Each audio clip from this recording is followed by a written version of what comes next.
Era importante definire, avere la certezza che i binari, per quanto riguarda i nostri territori, i nuovi binari passano a nord, perché questo significa confermare la progettazione aggiuntiva che abbiamo elaborato e i nostri contributi progettuali. Era questa la mission che si erano dati i primi cittadini di Torre di Quartesolo, Grumulo della Badessa e Grisignano di Zocco, che avevano chiesto di incontrare a Roma i progettisti di RFI e i rappresentanti del Ministero per fare il punto sul progetto del terzo lotto della TAV che attraversa i loro territori. Il bilancio dei sindaci dopo il colloquio è positivo. Ciascuno ha visto recepite le osservazioni fatte al progetto preliminare e soprattutto scongiurato il punto dello scavalco della vecchia linea ferroviaria, il cosiddetto salto del Montone nei loro territori.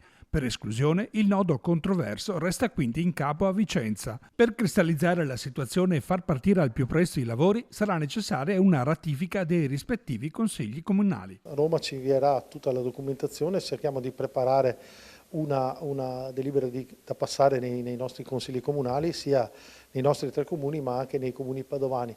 Questo può permettere a IRICAV, in pendenza di una decisione di Vicenza, di poter, una volta finanziato, partire e anticipare i lavori partendo dal confine Vicenza-Torri di Quartesolo per proseguire fino all'ingresso della stazione di Grisignano. Questo comporta un mancato danno economico di circa 60.000 euro al giorno. Siamo molto soddisfatti perché la gran parte dei nostri contributi sono stati recepiti nel progetto ferroviario che diventerà, spero quanto prima, un lotto costruttivo finanziato e che quindi si possa avvicinare il tempo di esecuzione dei lavori. Le nostre richieste, soprattutto in relazione allo snodo stazione ferroviaria, sono state quelle di implementare ulteriormente il parcheggio rispetto a quanto presentato in progetto.